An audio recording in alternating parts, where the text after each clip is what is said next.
الرحمن الرحيم ولا تقتلوا أنفسكم إن الله كان بكم رحيما صدق الله العلي العظيم. وقال نبينا رسول الله صلى الله عليه وسلم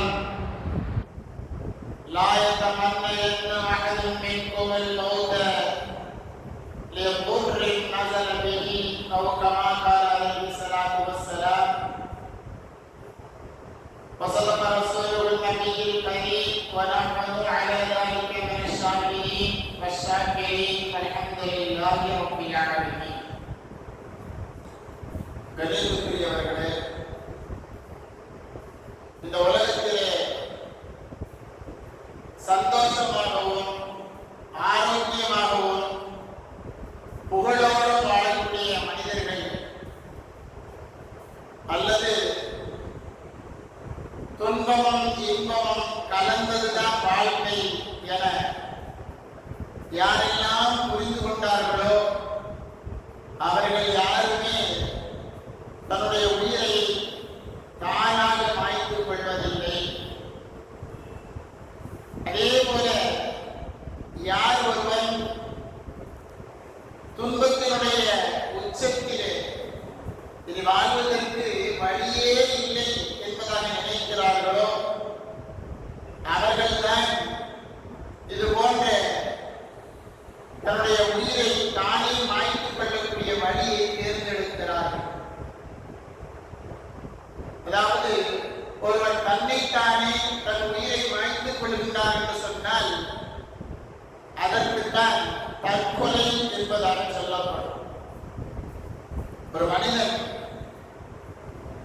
தன்னுடைய உயிரை தானே எடுத்துக் கொள்ளக்கூடிய இந்த தற்கொலை என்பது இந்த முடிவுக்கு அவன் எப்பொழுது வருகின்றான் என்று சொன்னால் பொதுவாக ஒரு சில காரணங்கள் ஒரு சில நிலைகள் நம்மிடத்தில் வந்துவிட்டால் அந்த தற்கொலை செய்யக்கூடிய ஒரு எண்ணத்தின் பக்கம் இந்த மனிதன் சென்று விடுகிறான். பொதுவாக நோய் நொடிகளோ அல்லது வயது முதிர்வினுடைய முதுமையோ அல்லது குடும்பத்தினுடைய அலட்சியமோ அல்லது தனிமைப்படுத்துதல் அல்லது பயம், குழப்பம், பாதுகாப்பற்ற சூழல், அதிமுக்கியமாக மன அழுத்தம், மனக்கவலை, இன்னும் முக்கியமாக பொருளாதார சிக்கல்கள், நம்பிக்கை இழக்குதல், அதே போல ஆழ்ந்த துக்கம், அதிமுக்கியமாக கடன் தொல்லைகள், நாம் உயிருக்கு உயிராக நேசித்தவர்கள் யாராவது நம்மை விட்டு பிரிந்து விட்டால் அது போன்ற உயிரிழப்புகள், பசி, பட்டினி, பஞ்சம் என இவைகளின் மூலமாகத்தான் ஒரு மனிதன் தற்கொலையின் பக்கம் தூண்டப்படுகிறார். இதற்கு வேறு எதுவுமே வழி இல்லையா, இதற்கு ஒரு முடிவில்லையா என்பதாகவெல்லாம் நினைத்துக் கொண்டு தன்னைத்தானே மாய்த்துக் கொள்கிறார். இதை பற்றி அல்லாஹ் ரப்பல் ஆலமீன் அருள்மறையிலே சொல்லுகின்ற பொழுது ஈமான் கொண்ட முஃமின்களுக்கு, முஸ்லிம்களுக்கு அல்லாஹ் சொல்லுவான், وَلَنَبْلُوَنَّكُمْ بِشَيْءٍ مِنَ الْخَوْفِ وَالْجُوعِ وَنَقْصٍ مِنَ الْأَمْوَالِ وَالْأَنْفُسِ وَالثَّمَرَاتِ وَبَشِّرِ الصَّابِرِينَ என்பதாக அல்லாஹ் சொல்வார். அதாவது ஒரு அளவு அச்சத்தாலும் பசியினாலும் செல்வங்கள், அதே போல உயிர்கள் சேதப்படுத்தக்கூடிய நம்முடைய பலன்கள், இவைகளெல்லாம் கொண்டு நான் உங்களை சோதிப்போம். அந்த சோதனைகளை யார் பொறுத்துக் கொண்டு விடுகிறார்களோ அவர்கள் நற்செய்தி பெற்றுக் கொள்வார்கள் என்பதாக அல்லாஹ் ரப்பல் ஆலமீன் அருள்மறையிலே சொல்லுவார். இந்த வசனத்தின் மூலமாக அல்லாஹ் தன்னுடைய அடியார்களுக்கு சொல்ல வரக்கூடிய செய்தி, சோதனைகள் என்பது எல்லோருக்குமே உண்டு என்பதை அல்லாஹ் உறுதிபட சொல்லுகிறார். ஆனால் எந்த நிலையிலே இருந்தாலும் நாம் அல்லாஹ் ரப்பல் ஆலமீனிடத்தில் எப்பொழுதும் சரி மௌத்தை, மரணத்தை கேட்கக்கூடாது. இதை இஸ்லாமிய மார்க்கம் நமக்கு கற்றுத்தந்த ஒரு அழகிய வழிமுறை. மனதால் ஆசைப்படக்கூட கூடாது.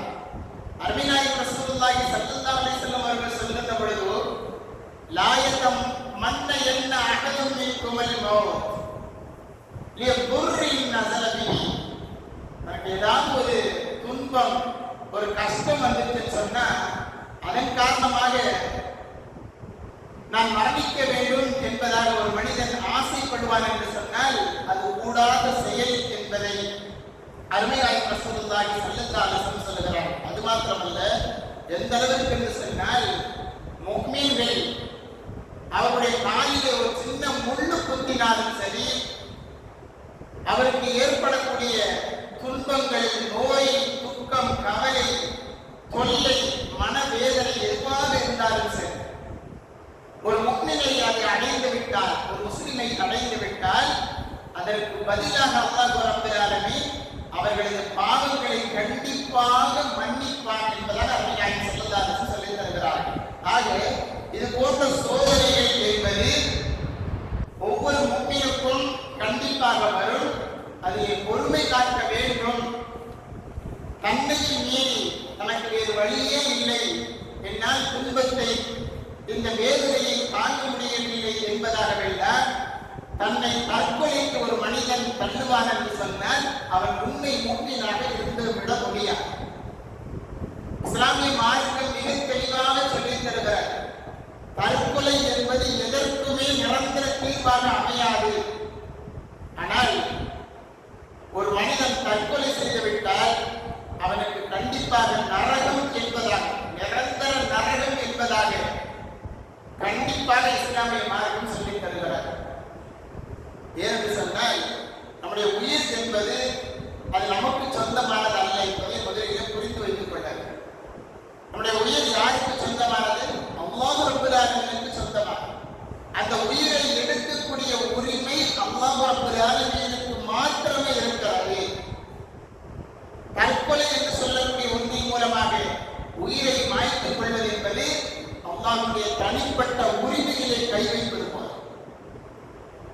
அல்லாஹ்வுடைய தனிப்பட்ட அதிகாரத்திலே தலையிடுவது போல. அதனால்தான் இறைவன் அல்லாஹ் ரப்பல் ஆலமீன் மிக பெரும் தண்டனையான நரகத்தை இந்த தற்கொலைக்கு பதிலாக தண்டனையாக நிர்ணயித்திருக்கிறார். ஒருவருக்கு ஒரு காயம் ஏற்பட்டு விடுகிறது, அதன் மூலமாக இந்த காயத்தினுடைய வலியை தாங்க முடியாமல் தற்கொலை செய்து கொள்கிறார். அருமைநாயகம் ரசூலுல்லாஹி ஸல்லல்லாஹு அலைஹி வஸல்லம் அவர்கள் சொல்லுகிறார்கள், உடனே அல்லாஹ் ரப்பல் ஆலமீன் என்னுடைய அடியார் அவனது மரணத்திலே அவசரப்பட்டு விட்டார், அவசரப்பட்டு என்னையும் முந்தி விட்டார். அல்லாஹ் சொல்கிறார், என்னையும் முந்தி விட்டார்.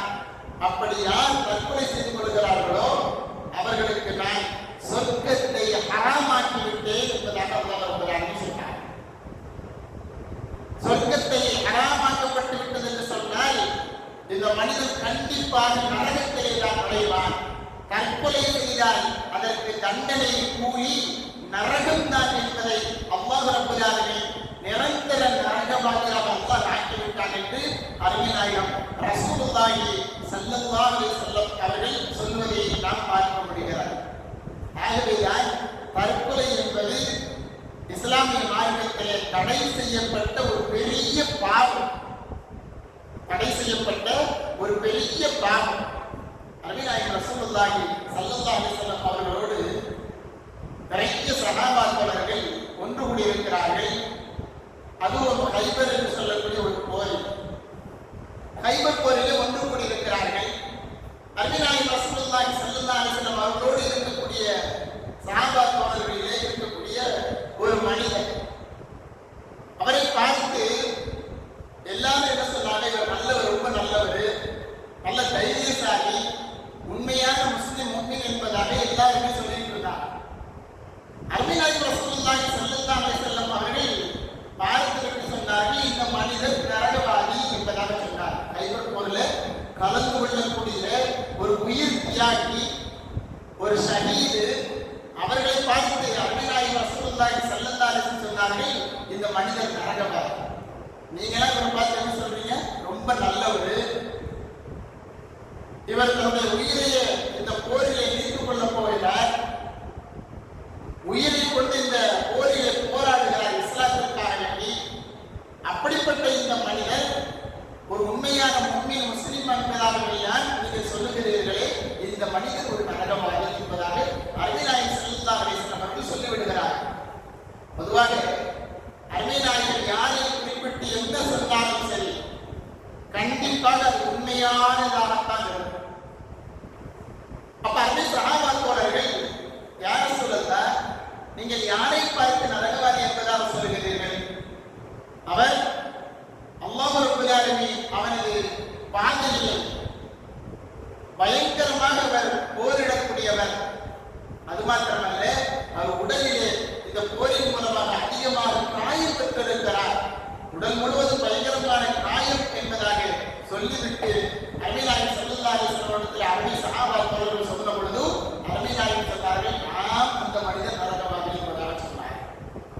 சஹாபா தோழர்கள் மீண்டும் பார்க்கிறார்கள், அருமைநாயகத்துடைய இந்த வார்த்தை பொய்யாக இருக்குமோ என்பதாக சந்தேகிக்கக்கூடிய அளவிற்கு அருமை சஹாபா தோழர்கள் போயிட்டார். ஏற்கனவே அந்த அளவுக்கு அவர் உடம்பு முழுக்க காயத்தை கொண்டவராக எதிரி, அதாவது யாரெல்லாம் அந்த கைபர் போர்ல எதிரிகளாக இருக்கக்கூடியவர்கள் தப்பிச்சு ஓடுறாங்களோ அவங்களதான் பிடிச்சு கொண்டு இருந்தார். அந்த அளவிற்கு அல்லாஹ்வுடைய பாதையை போரிட்டவர் இவர் எப்படி நரகவாதியாக இருக்க முடியும்? அவரையே கவனிச்சுக்கிட்டே இருக்கிறார். அந்த மனிதர் தன்னுடைய உடலிலே ஏற்பட்டிருக்கக்கூடிய அந்த காயத்தினுடைய வலி தாக்க முடியாது. உடனே என்ன செஞ்சாரு, தன்னுடைய அம்பு கூட்டிலிருந்து ஒரு அம்பை எடுத்தார். எடுத்து தானாக அவர் தற்கொலை செய்து கொண்டார். தன்னுடைய உயிரை மாய்த்துக் கொண்டார். சஹாபா தோழர்கள் பார்த்துட்டு அருமைநாயகம் ஸல்லல்லாஹு அலைஹி வஸல்லம் வேகமாக விரைந்து வருகிறார்கள். யா ரசூலல்லாஹ், நீங்கள் உண்மையையே சொன்னீர்கள். நீங்கள் சொன்ன வார்த்தையை அல்லாஹ் ரப்பல் ஆலமீன் உண்மையாக்கி விட்டார். நீங்கள் யாரை பார்த்து நரகவாதி என்பதாக சொன்னீர்களோ அவர் தன்னுடைய உயிரை தானாக மாய்த்துக் கொண்டார், தற்கொலை செய்து கொண்டார் என்பதாக சொல்லிவிட்டு அருமை சஹாபா தோழர்கள், நீங்கள் சொன்னதை போன்று தற்கொலை செய்து கொண்டு அவர் நரகவாதியாக விட்டார் என்பதாக அருமை சஹாபா தோழர்கள் நபிகள் நாயகம் ஸல்லல்லாஹு அலைஹி வஸல்லம் சொன்னார்கள் என்று சொன்னால், கண்டிப்பாக தற்கொலை செய்வது என்பது இஸ்லாமிய மார்க்கத்திலே தடை செய்யப்பட்ட பெரும்பாவம். தடை செய்யப்பட்ட பெரும்பாவம். அந்த தற்கொலைக்கு நிச்சயமாக அல்லாஹ் ரப்பல் ஆலமீன் நரகத்தை தான் நிரந்தரமாக்கி விட்டார் என்பதை அருமைநாயகம் ஸல்லல்லாஹு அலைஹி வஸல்லம் அவர்கள் சொல்லித் தருகிறார்கள். அது மாத்திரமல்ல, நாம் நன்றாக புரிந்து கொள்ள வேண்டும், ஜனாஸா தொழுகை என்பது எந்த அளவுக்கு முக்கியம். நாம் இந்த உலக வாழ்க்கையில் எப்படி வாழ்ந்திருந்தாலும் சரி, நம்முடைய கடைசி நாம் தொழ முடியாத தொழுகை, நமக்காக வேண்டி மற்றவர்கள் தொழக்கூடிய தொழுகை, அந்த ஜனாஸா தொழுகை என்பது எந்த அளவுக்கு முக்கியமானது. அந்த ஜனாஸா தொழுகை என்பது இந்த தற்கொலை செய்யக்கூடியவர்களுக்கு, தற்கொலை செய்துவிட்டு அந்த உடலுக்கு ஜனாஸா தொழுகை என்பது கிடையாது. ஜனாஸா தொழுகை தொழ வைக்க கூடாது. ஏன்? நிரந்தரமாக நரகம் என்பதாக ஒரு மனிதருக்கு சொல்லப்பட்ட பிறகு ஜனாஸா தொழுகை நம்ம என்ன செய்வோம்? அந்த உடலுக்காக வேண்டி அவர் செய்த முந்தைய பாவங்களுக்கு எல்லாம் துஆ செய்வோம். ஜனாஸா தொழுகை என்று சொன்னாலே துஆ. அவர் நிரந்தர நரகவாதி என்பதாக அல்லாஹ்வினால் அருமைநாயகம் ரசூலுல்லாஹி ஸல்லல்லாஹு அலைஹி வஸல்லம் அவர்களினால் முத்திரை குத்தப்பட்ட பிறகு, அல்லாஹ் அவர்களுக்கு சொர்க்கத்தை ஹராமாக்கிய பிறகு நாம் எப்படி அவர்களுக்கு ஜனாஸா தொழுகையை நிறைவேற்ற முடியும்? அகலமான ஒரு அம்பு, அந்த அம்பால ஒருவர் தற்கொலை செய்து கொண்டார். அந்த ஜனாஸா அருமைநாயகம் ஸல்லல்லாஹு அலைஹி வஸல்லம் அவர்களுக்கு முன்னால் கொண்டு வரப்படுகிறது. நபிகள் நாயகம் ஸல்லல்லாஹு அலைஹி வஸல்லம் அவர்கள் மறுத்து விட்டார்கள் ஜனாஸா தொழுகை தொழவை. அருமைநாயகம் ஸல்லல்லாஹு அலைஹி வஸல்லம் அவர்கள் அந்த தற்கொலை செய்த அந்த ஜனாஸாவிற்கு தொழ வைக்காமல் அருமைநாயகம் ஸல்லல்லாஹு அலைஹி வஸல்லம் அவர்கள் விலகிவிட்டார்கள் என்று சொன்னால், தற்கொலை செய்யக்கூடிய ஜனாஸாவிற்கு ஜனாஸா தொழுகையே கிடையாது. அன்பிற்குரியவர்களே, அருமைநாயகம் ரசூலுல்லாஹி ஸல்லல்லாஹு அலைஹி வஸல்லம் சொல்கிறார், தற்கொலை செய்யக்கூடியவர்கள் எப்படி தற்கொலை செய்கிறார்களோ அதுபோல மறுமையிலேயும் அவர்களுக்கு தண்டனை கொடுக்கப்படும். யார் தன்னுடைய கழுத்தை நெருங்கிக் கொண்டு தற்கொலை செய்து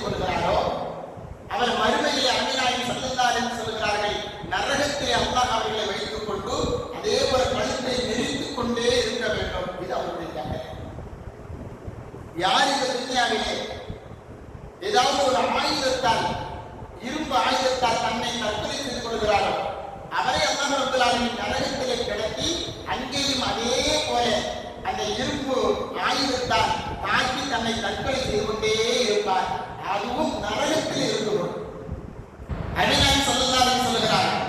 அதே போல யார் ஏதாவது பெரிய உயரமான இடத்திலிருந்து மலையின் மீது கீழே விழுந்து ஒருத்தர் தற்கொலை செய்து கொள்கிறார் என்று சொன்னால் நரகத்திலேயும் அல்லாஹ் ரப்பல் ஆலமீன் அந்த மனிதரை உயரமான இடத்திலிருந்து விழுந்து மீண்டும் மீண்டும் தற்கொலை செய்யக்கூடிய தண்டனையை அல்லாஹ் மறுமையிலேயும் கொடுத்துக் கொண்டே இருப்பார். நரகத்திலே உயரமான இடத்திலிருந்து அவர் நிரந்தரமாக குதித்துக் கொண்டே இருப்பார்.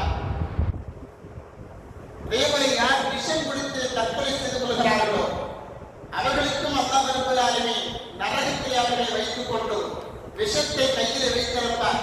குடித்துக் கொண்டே நரகத்தினுடைய வேதனையை அனுபவித்துக் கொண்டே இருப்பார்.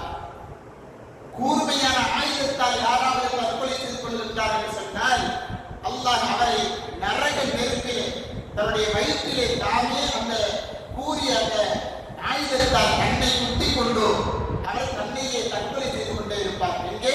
நரகத்தில். அருமைநாயகம் ரசூலுல்லாஹி ஸல்லல்லாஹு அலைஹி வஸல்லம் சொல்கிறார்கள். ஆகவேதான் இஸ்லாமிய மார்க்கம் நமக்கு சொல்லித் தரக்கூடிய செய்தி, எந்த ஒரு சூழலிலும் சரி மரணத்தை கேட்டு அல்லாஹ்விடத்திலே நான் துஆ செய்யக்கூடாது. மரணத்தை கேட்டு அல்லாஹ்விடத்திலே துஆ செய்யக்கூடாது என்பதால் இஸ்லாமிய மார்க்கம் ஒரு முக்கிய அறிவுரையை நமக்கு வழங்குகிறது. இத்தகைய இந்த மார்க்கத்திலே மரணத்தை தேடிக்கொள்ளக்கூடிய தற்கொலைக்கு ஒரு காலமும் அனுமதி கிடையாது என்பதையும் நாம் புரிந்து வைத்துக் கொள்ள வேண்டும்.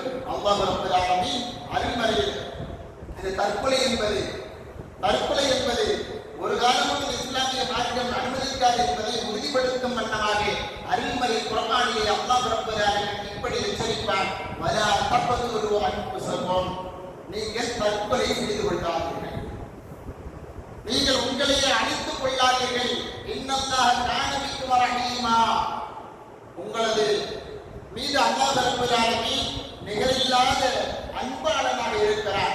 ஆகவே நீங்கள் உங்களையே மாய்த்துக் கொள்ளாதீர்கள் என்பதாக அல்லாஹ் ரப்பல் ஆலமீன் அருள்மறை குர்ஆனுடைய வசனத்தின் மூலமாக எச்சரித்துக் கொண்டிருக்கின்றார் என்று சொன்னால், தற்கொலை என்பது எந்த நேரத்திலேயும் எந்த காலத்திலேயும் நமக்கு எந்த ஒரு நன்மையையும் அது தராது என்பதன் காரணமாகத்தான் இஸ்லாமிய மார்க்கம் அதை தடை செய்கிறது.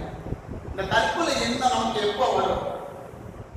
ஒரு மனிதன் இன்பமும் துன்பமும் இரண்டரை கலந்ததாக இருந்தால்தான் ஒரு மனிதனுடைய வாழ்க்கை என்பது உண்மையான வாழ்க்கையாக இருக்கும். இது அல்லாஹ் ரப்பல் ஆலமீன் அவருடைய நியதி. இதை நாம் புரிந்து நம்முடைய வாழ்க்கையை அமைத்துக் கொள்ள வேண்டும். ஆனால் தற்கொலையை தீர்வாக நினைக்கக்கூடியவர்கள் முக்கியமாக அவங்க என்ன நினைப்பாங்கன்னு சொன்னா, நமக்கு மாத்திரம்தான் இந்த உலகத்திலேயே பிரச்சனைங்கிறது வருது என்பதாக எண்ணிக்கொள்வார்.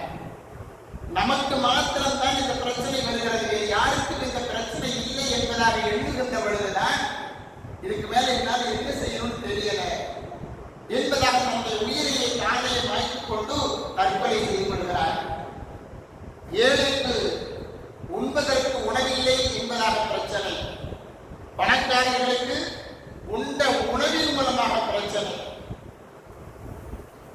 எதெல்லாம் உண்ணக்கூடாது என்பதாக மருத்துவர்கள் சொல்கிறார்களோ அதை உண்டு கொண்டு பணக்காரர்கள், நிறைய பணம் படைத்த வசதி உள்ளவர்கள், அவர்களும் தன்னையே அவர்கள் அழித்துக் கொள்ளக்கூடிய ஒரு நிலை என்பது பிரச்சனை என்பதை தானாக உண்டாக்கிக் கொள்கிறார்கள்.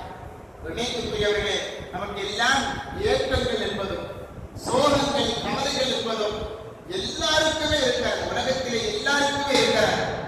அதே போல நிறைய நபர்கள் ஆசையும் வைத்திருப்பார்கள், அது நிறைவேறாதவர்களும் கூட முகத்திலே சிரிப்போடு காட்சி தருவதை நாம் பார்க்க முடியும். ஆனால் அவருடைய உள்ளத்திலே கவலை என்பதும் கஷ்டம் என்பதும் துன்பம் என்பதும் இருந்து கொண்டுதான் இருக்கும். ஆனால் வெளிக்காட்டாமல் இதுதான் வாழ்க்கை என்பதாக யார் சொல்கிறார்களோ அவர்கள் தான் தற்கொலை என்பது எதற்கும் தீர்வு அல்ல என்பதை புரிந்து கொண்டார்கள்.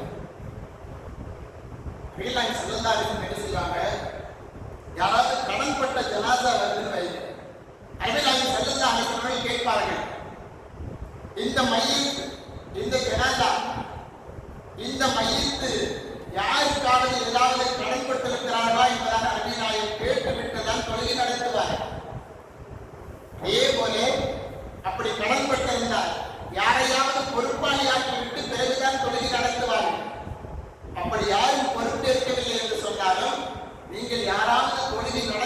என்பதால் அருமையாக சொல்லிவிட்டு தான் செல்வார். இது கடன்பட்டவர்கள். ஆனால் தற்கொலை செய்தவர்களுக்கு அருமையாய் ஸல்லல்லாஹு அலைஹி வஸல்லம் அவர்கள் கொலை வைக்கவே இல்லை. அப்ப யாரும் கொலை வைக்க கூடாது என்பதாக பொருள். அருமையாயும் கொலை வைக்கவில்லை, நாமும் கொலை வைக்க கூடாது என்பதாகத்தான் பொருள் என்று சொன்னார். தற்கொலை என்பது அந்த அளவுக்கு இஸ்லாமிய மார்க்கத்தினால் பெரும் பாவமாக எடுத்து காண்பிக்கப்படுகிறார். நீத்துக்குரியவர்களே, ஏதாவது ஒரு வழி நாம் பட்டிருக்கக்கூடிய இந்த கஷ்டத்திற்கு துன்பத்திற்கு அல்லாஹ் ரப்பல் ஆலமீன் ஏதாவது ஒரு வழியை வைத்திருப்பார். அருமை குர்ஆனுடைய வசனம் என்ன? இன்ன மஅல் உஸ்ரி யுஸ்ரா என்று சொல்லக்கூடிய வசனத்தை படித்தார்கள்.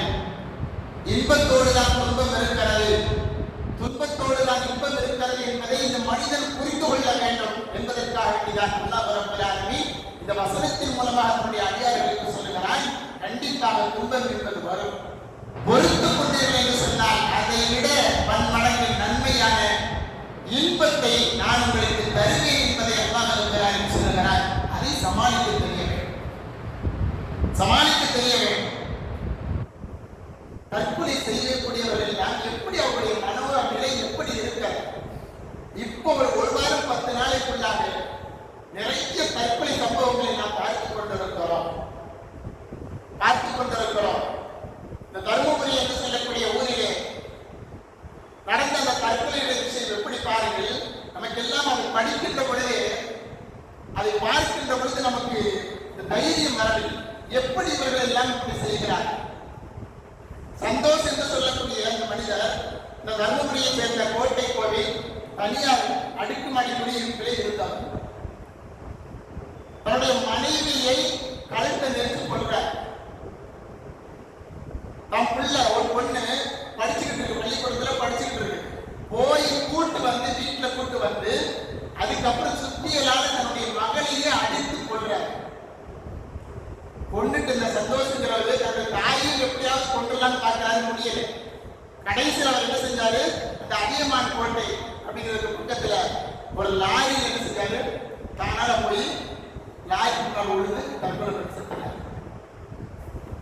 தன்னுடைய மனைவியை கொண்டு விட்டு, தன்னுடைய மகளை கொண்டு விட்டு தானும் தற்கொலை செய்து கொண்டார் என்று சொன்னால் அவரது தற்கொலைக்கு காரணம் என்ன என்பதை பார்க்கின்ற பொழுது அவருடைய பணப்பிரச்சனை என்ன, ஷேர் மார்க்கெட்ல அது என்னன்னே தெரியாம நண்பர்கள் மூலமாக யாரோ சொன்னதை பார்த்து கேட்டு உள்ள போய் அதை எப்படி அந்த பணப்பழக்கத்தை எப்படி செய்ய வேண்டும் என்பது தெரியாமல் மாட்டிக்கொண்டு பணத்தை இழந்ததின் காரணத்தினால் வீடியோவில் சொல்றார், நம்ம கேட்க முடியல.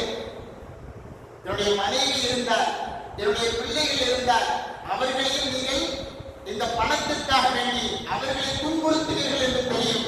அதற்காக வேண்டிதான் என்னுடைய மனைவியை நானே கொண்டு விட்டேன், என்னுடைய பிள்ளையையும் நானே கொண்டு விட்டேன் என்பதாக சொல்லிவிட்டு இன்னும் 10 நிமிடத்திலே நானும் தற்கொலை செய்து கொள்ளப் போகிறேன் என்பதாக அந்த வீடியோவில் பேசுகிறார் என்று சொன்னால், பணப்புழக்கம் என்பது அதிகமான பணப்புழக்கத்தினுடைய கடைசி நிலை பணம் இழப்பு. கடைசி நிலை இதற்கு வேறு ஏதாவது வழிகள் தெரிந்திருக்கிறார். அவர் வீடியோவில் சொல்றார், தன்னுடைய மனைவிக்கு தன்னுடைய மனைவியுடைய அக்கௌண்ட்ல பணம் இருக்குன்னு சொல்றார். அதில் எடுத்து யாருக்கெல்லாம் கொடுக்கணும் அவங்களுக்கெல்லாம் கொடுத்துருங்கன்னு சொல்லி தனித்தனியாக சொல்றார். இப்படி ஏதாவது ஒரு வழியை ஏற்படுத்தி கொண்டு தன்னுடைய உயிரை, தன்னுடைய மனைவி பிள்ளைகளுடைய உயிரை பாதுகாத்திருக்கிறார். தற்கொலை செய்ய வேண்டும் என்பது அவர் எதை கொண்டு எடுத்தார், முடிவு எடுத்தார் என்பது நமக்கு தெரியும். வெறுப்பாக தற்கொலை பண்ணிட்டார். இதன் மூலமாக என்ன நடந்து விட்டது யோசித்து பாருங்கள். இப்படி இந்த அளவிற்கு எந்தவித விழிப்புணர்வும் இல்லாமல் எத்தனை முறை எப்படியெல்லாம் விழிப்புணர்வு ஏற்படுத்தினாலும் சரி, சில விஷயங்களை நம்மால் மாற்ற முடிவதில்லை. இப்படி கடைசியாக நாம் தற்கொலை செய்து விட்டால் எல்லா பிரச்சனையும் முடிந்துவிடும் என்பதாக எண்ணிக்கொண்டு இந்த சந்தோஷ் போன்ற மனிதர்கள் தற்கொலை செய்து கொண்டு இதுதான் தீர்வு என்பதாக எண்ணிக்கொள்கிறார்கள். இல்லை இல்லை, அதுதான் இஸ்லாமிய மார்க்கத்தின் மூலமாக கண்டிப்போடு பெரும் பாவத்திலே ஒன்று என்பதாக இந்த தற்கொலையை சுட்டிக்காட்டுகின்றது என்று சொன்னால், இஸ்லாமிய மார்க்கம் எல்லா விதத்திலேயும் நமக்கு நேர்வழியை காட்டிக் கொண்டுதான் இருக்கிறார். இன்னொரு தற்கொலை விஷயம் தெரியுமா, ரொம்ப கொடூரம். கேரளாவில் நடந்த விஷயம். படித்த உடனே அந்த வீடியோ பார்த்த உடனே கண்கள் எல்லாம் குடம்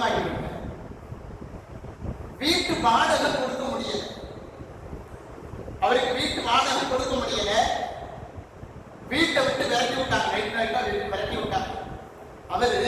அவருடைய மனைவி, கண் தெரியாத மனைவி, 2 பெண் குழந்தைகள், 4 பேர் வர்றாங்க. அவங்களுக்குரிய கடவுளுக்கு வழிபடுறாங்க. வழிபட்டு கடைசியில் ஆத்திர விழுந்து தற்கொலை பண்ணிட்டாங்க. இதற்கு யார் பொறுப்பு? யார் பொறுப்பு? வீட்டு வாடகை கொடுக்க முடியவில்லை, அவ்வளவுதான். நைட்டோட நைட்டா வீட்டை விட்டு வெளியே விரட்டிட்டாங்க. எங்கே போவது என்பது தெரியவில்லை. கடைசியில் அந்த 4 உயிரும் ஆற்றோடு அந்த 4 பேருடைய உயிர் தற்கொலை செய்யப்பட்டு போய்விட்டது என்று சொன்னால், கண்ணியத்திற்குரியவர்களே, நாம் எல்லாம் சிந்திக்க வேண்டும். நம்மவர்களுக்கு மத்தியில் எத்தனை நபர்கள் கவலையோடும் துன்பத்தோடும் பணத்தினுடைய தேவையுடையவர்களாக இருக்கின்றார்கள் என்பதை நாம் புரிந்து கொண்டு நம்மால் முடிந்த உதவிகள் நாம் செய்து கொள்ள வேண்டும். ஒரு விஷயம் தெரியுமா? இன்னும் கொடூரமான விஷயம். நம்ம எல்லாம் உயிர் பிறந்த பிறகு அவர்களை பற்றி என்ன செய்யறோம்? பேசுறோம், கண்ணீர் வடிக்கிறோம், கவலைப்படுறோம். இதனால ஏதாவது பிரயோஜனம் இருக்குதா? ஒரு பிரயோஜனம் இல்லை. ஒரு ஆலிம் தற்கொலை செய்து கொண்டார். ஒரு ஆலிம், ஒரு அஜர்த்து, பள்ளிவாசல்ல தொலை வச்சுட்டு இருந்த ஒரு இமாம் ஒரு 3 வாரத்துக்கு முன்னால திடீர்னு அவரை வேலையை விட்டு நிப்பாட்டிட்டார். அவருக்கு ஒன்றும் பெரிய 40-50,000 சம்பளம்லாம் கிடையாது. வெறும் 11,000 ரூபாய் சம்பளம். அந்த இமாமை 3 வாரத்துக்கு மேல திடீர்னு நிப்பாட்டிட்டாங்க. அவருக்கு என்ன செய்யவே தெரியல. மங்களூரிலே குருபுரா என்று சொல்லக்கூடிய பாலத்துக்கு கீழாக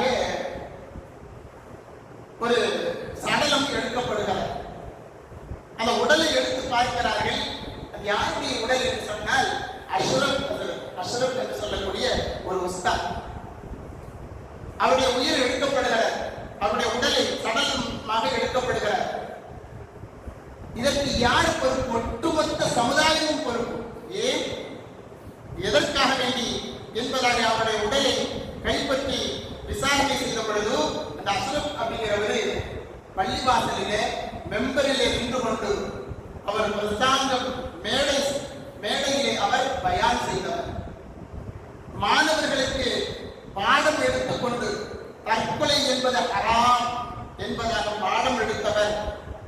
கஷ்டங்கள் வருகின்ற பொழுது நாம் தவக்கலுக்கு அல்ல, அல்லாஹ் மீது நம்பிக்கை வைக்க வேண்டும் என்பதாக பிள்ளைகளுக்கு சொல்லிக் கொடுத்த ஒரு உஸ்தாத், ஒரு மார்க்க போதகர். எந்த நாவினால் தற்கொலை செய்வது ஹராம், மார்க்கம் தடை செய்திருக்கின்றது என்பதாக சொன்னாரோ அதே நாவு, அந்த நாவினுடைய உடல் நதியிலே மூழ்கடிக்கப்பட்டு தற்கொலை செய்யப்பட்டது என்று சொன்னால், கண்ணியத்துக்குரியவர்களை சிந்திக்க வேண்டும். அவருடைய நிலை எந்த அளவுக்கு இருந்திருக்கும். இதற்கெல்லாம் யார் காரணம்? சமுதாயம். இந்த இஸ்லாமிய சமுதாயம் தான் பொறுப்பேற்க வேண்டும். காரணம் என்ன காரணம் என்று சொன்னால், அவர் 3 வாரத்துக்கு முன்னாலே பள்ளிவாசல் இருந்து நிப்பாட்டப்பட்டார். அவர் இந்த பள்ளிவாசலுடைய வருமானத்திலே தான் ஏதாவது செல்வம் சொல்லி வீட்டுக்கு கடன் வாங்கியிருக்கார். அதே போல இஎம்ஐல அவர் கட்டிட்டு இருக்கிறார். திடீர்னு நிப்பாட்டப்பட்ட உடனே அவருக்கு வருமானத்துக்கு எந்த வழியும் இல்லை. மிக முக்கியமான விஷயம் என்ன அப்படின்னு சொன்னா, தன்னுடைய கஷ்டத்தை போய் கொஞ்சம் வசதி உள்ளவங்கள்ட்ட போய் தனிப்பட்ட வகையில் சொல்றார், எனக்கு ஏதாவது உதவி செய்யுங்க, என்னுடைய சூழ்நிலை இப்படி இருக்கிறது என்பதாக அவர் முறையிடுகிறார். அந்த கேட்ட பணக்காரங்க, வசதி படைத்தவர்கள் எல்லாம் வெறும் மௌனத்தை மட்டும் பதிலாக சொல்லியிருக்கிறார். எந்த உதவியும் செய்ய முன்வரல. உண்மையை சொல்லுங்கள், மரணத்திற்கு பிறகும் கூட இந்த சமூக ஊடகங்களிலே வார்த்தைகளையும் படங்களையும் வீடியோக்களையும் பார்த்துவிட்டு நாம் கண்ணீர் வடிக்கிறோம், கவலைப்படுத்துகிறோமே தவிர, ஆனால் அவருடைய உயிர் போவதற்கு முன்னால் அவருக்கு ஏதாவது ஒரு உதவி செய்திருந்தால், இந்த சமுதாயத்தின் மூலமாக ஒரு தற்கொலை செய்யக்கூடிய ஒரு ஆலிமினுடைய கண்ணீரை தொலைத்திருக்கலாம். அவருக்கு உதவியின் மூலமாக ஏதாவது ஒன்றை அவரை பாதுகாத்திருக்கலாம். இன்றைய விலைவாசி எல்லாம் நமக்கு தெரியும், எந்த அளவுக்கு உயர்ந்து கொண்டே இருக்கிறது. அன்றாட கூலி தொழிலாளி கூட மாசத்துக்கு 25,000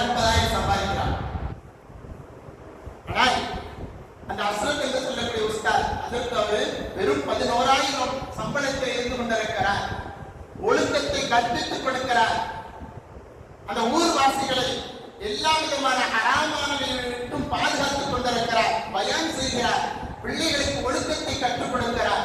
ஆனால் அவருடைய மானத்தையோ அவருடைய தேவைகளையோ பூர்த்தி செய்வதற்கு இந்த சமுதாயம் தயாராக இல்லை. அதன் காரணமாகத்தான் அவர் அதே போல இந்த அஜத்துமார்களுக்கு எங்கேயாவது கடைக்கு போனா கம்மியா ஏதாவது கொடுப்பாங்களா? இல்ல, எங்க போனாலும் எல்லாருக்கும் அதே ரேட்டு தான், அதே விலைவாசி தான். வீடு வாடகை ஏதாவது குறைச்சு கொடுப்பாங்களா? அதேதான். இதேதான் அந்த ஆலிமும் ஒவ்வொரு நேரத்திலேயும் ஏதாவது ஒரு வகையிலே நமக்கு இந்த சமுதாயம் உதவி செய்து விடாதா என்பதாக ஏங்கிக் கொண்டிருந்தார். ஆனால் அவர் வாங்கிய அந்த வீட்டு கடன், இஎம்ஐ மாதந்தோறும் கட்டக்கூடிய அந்த பணம் இல்லாததின் காரணத்தினால் வங்கியுடைய நெருக்கடி ஒன்னும் பெரிய விஷயம் இல்லை.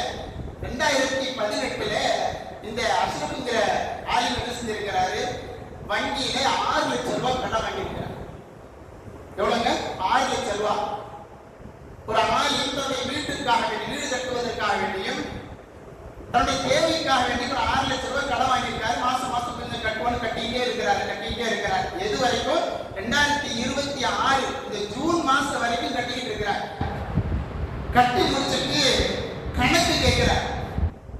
இந்த ஜூன் மாசம் 2026 இந்த மாசம், போன மாசம் அவர் கேட்கிறார். கேட்கின்ற பொழுது வங்கியிலிருந்து பதில் வருகிறது, இன்னும் நீங்கள் கட்ட வேண்டிய பாக்கி 6,83,418 ரூபாய் நீங்க கட்டணும். இந்த அஷ்ரஃப் அதற்கு அவங்க வாங்கின கடன் எவ்வளவு? வெறும் 6 லட்சம். ஆனால் 7-8 வருடங்களாக இவங்க பணம் கட்டிட்டே இருக்கிறாங்க. வெறும் வட்டியை மாத்திரம் கட்டி இருக்கிறார்கள். அசலை விட அதிகமாக 83,418 ரூபாய் அதிகமாக சொல்லி நீங்க இன்னும் 6,83,418 ரூபாய் கட்டணும்னு சொல்லி கேட்ட உடனே எப்படி இருக்கும்? அப்படி தலையிலே இடி விழுந்ததை போல எந்தவித பதிலும் சொல்ல முடியாது. நம்மால் இனிமேல் எப்படி முடியும்? 2 வசதி படைத்தவர்களிடத்திலே போய் கேட்ட பொழுதிலும் கூட எந்தவித பதிலும் இல்லாமல் மௌனம் சாதித்து விட்டார்கள். நமக்கு யாராலும் இனிமேல் உதவி கிடைக்காது என்பதை அறிந்து கொண்ட அந்த ஆலிம் அவர் 8 வருட காலம் ரத்தம் சிந்தி கொஞ்சம் கொஞ்சமாக வாங்கிய அந்த சம்பளத்திலிருந்து வெறுமை அந்த வட்டியை மாத்திரம் இஎம்ஐயாக கட்டி கடைசியிலே அவர் கடனாளியாக கடனை அடைக்க முடியாது என்பதாக இனிமேல் நமக்கு என்ன வழியும் இல்லை என்பதை கடைசி முடிவாக எடுத்துக்கொண்டு அஷ்ரஃப் ஹஸரத் என்று சொல்லக்கூடிய ஒரு ஆலிம் நீரிலே மூழ்கி தற்கொலை செய்து கொண்டார் என்கின்ற செய்தியை படிக்கின்ற பொழுதும் இந்த சமுதாயம் அதை பொறுப்பேற்றுக் கொள்ள வேண்டும். இந்த சமுதாயம் பொறுப்பேற்றுக் கொள்ள வேண்டும். நம்முடைய ஊரிலே இருக்கக்கூடியவர்கள், நமது வீட்டுக்கு அருகாமையில் இருக்கக்கூடிய அக்கம் பக்கத்தினர்கள் அல்லது நம்முடைய சொந்த பந்தங்கள் கஷ்டத்திலே கவலையிலே பண தேவையுடையவர்களாக, உதவி தேவையுடையவர்களாக இருந்தால் கண்டிப்பாக உங்களால் எவ்வளவு முடியுமோ அவர்களுக்கு உதவி செய்யுங்கள். இப்பொழுதெல்லாம் மற்றவர்களிடத்தில் போய் கேட்டும் கிடைக்கவில்லை என்று சொன்னார். அவருடைய முடிவு கடைசி முடிவாக இப்படித்தான் எடுத்துக் கொள்கின்றார்கள் என்று சொன்னார். சிந்தித்து பாருங்கள், இதற்கு நாமும் தான் வரும். நம்மிடத்தில் வெறும் ஒரு 10,000 ரூபாய் இருக்கிறது, ஒரு 5,000 ரூபாய் அவருக்கு நாம் கொடுத்திருக்கலாம். அவருடைய பிள்ளை படிப்பு செலவுக்கு ஆயிருக்குமே, அவருடைய கடனை கொஞ்சமாவது அடைத்திருப்பாரே, அவருடைய சுய தேவை ஏதாவது அவர் நிறைவேற்றி இருப்பாரே என்பதாக நாம் ஏதாவது ஒரு எண்ணத்தில் அந்த உதவியை செய்திருந்தால் இது போன்ற தற்கொலை செய்து கொள்ளக்கூடிய அளவிற்கு கஷ்டத்திலே கவலையிலே இருப்பவர்களை நாம் பாதுகாக்க முடியும் என்பதை சிந்தித்து கொள்ள வேண்டும். கணியத்துக்குரியவர்களே, இந்த சமுதாயத்தில் தலையிலிருந்து நடக்க வேண்டும் என்று சொன்னார். இது போன்ற கடன் தொல்லைகளை விட்டோம், இது போன்ற அதிகமான பண தேவைகளை விட்டோம் நாம் நம்மை பாதுகாத்துக் கொள்ள வேண்டும். அப்பொழுதுதான் இந்த தற்கொலையிலிருந்து நிறைய நபர்களை நம்மால் பாதுகாக்க முடியும் என்பதை நாம் சிந்தித்து உணர வேண்டும். கணியத்துக்குரியவர்களே, உயிர் இருந்த பிறகு அவர்களை பற்றி நாம் பேசிக் கொள்கிறோம், அவர்களை நினைத்து நாம் கண்ணீர் வெடித்துக் கொள்கிறோம். அதன் மூலமாக எந்த பிரயோஜனமும் இல்லை. அதற்கு முன்னதாக அவருடைய உயிர் பிரிவதற்கு முன்னதாக நம்மால் முடிந்த அளவு தேவையுடையவர்களை அறிந்து கொண்டு அவர்களுக்கு நாம் உதவி செய்வோம். வாழும் போதே மனிதர்களாக வாழ்ந்து மனிதர்களுக்கு ஆதரவாக வாழ்வதற்கு நாம் பயிற்சி செய்ய வேண்டும். நம்மால் நம்மால் முடிந்த அளவு உதவி செய்து தற்கொலை செய்பவர்களை கண்டிப்பாக நம்மால் தடுக்க முடியும் என்பதை மாத்திரம் நாம் உளப்பூர்வமாக எண்ணிக்கொண்டு அதற்குரிய முயற்சி செய்வோம். இந்த சமுதாயம் தான் வாழ்வதற்கும் வீழ்வதற்கும் பொறுப்புதாரிகள் என்பதை நான் சிந்தித்து உணர வேண்டும். அல்லாஹ் ரப்பல் ஆலமீன் நம் அவர்களுக்கு மத்தியிலே கடன் தொல்லையா, பண தேவைகளின் உதவியா, யாரெல்லாம் துன்பத்திலே கஷ்டத்திலே இருக்கிறார்களோ யா அல்லாஹ் அவர்களுக்கு அடக்கிய உதவியை உன்புறத்திலிருந்து நீ வழங்கி அவர்களை பாதுகாத்து இந்த துன்யாவிலே வாழும் காலமெல்லாம் கண்ணியத்தோடும் இஸ்லாமிய மார்க்கம் வரையறுத்த அந்த வட்டத்துக்குள்ளாக அழகிய வகையிலே வாழக்கூடிய நல்வாழ்வை நசீபாக்கித்தா யா அல்லாஹ் என்பதாக துஆ செய்து அல்லாஹ்வுடைய கிருபை என்பது நல் உதவி என்பது இஸ்லாமியர்களான ஒவ்வொருவர் மீதும் அல்லாஹ் ரப்பல் ஆலமீன் இறக்கிக் கொண்டுதான் இருக்கிறார். அதை உணர்ந்து கொண்டு அதன் பிரகாரம் வாழ முயற்சி செய்வோம். அல்லாஹ் ரப்பல் ஆலமீன் அத்தகைய நற்தௌஃபீக்கை நம் அனைவருக்கும் நசீபாக்குவாராக. ஆமீன். வாசல் தாவானா அல்ஹம்துலில்லாஹி ரப்பில் ஆலமீன். அஸ்ஸலாமு அலைக்கும் வரஹ்மத்துல்லாஹி வபரகாத்துஹு.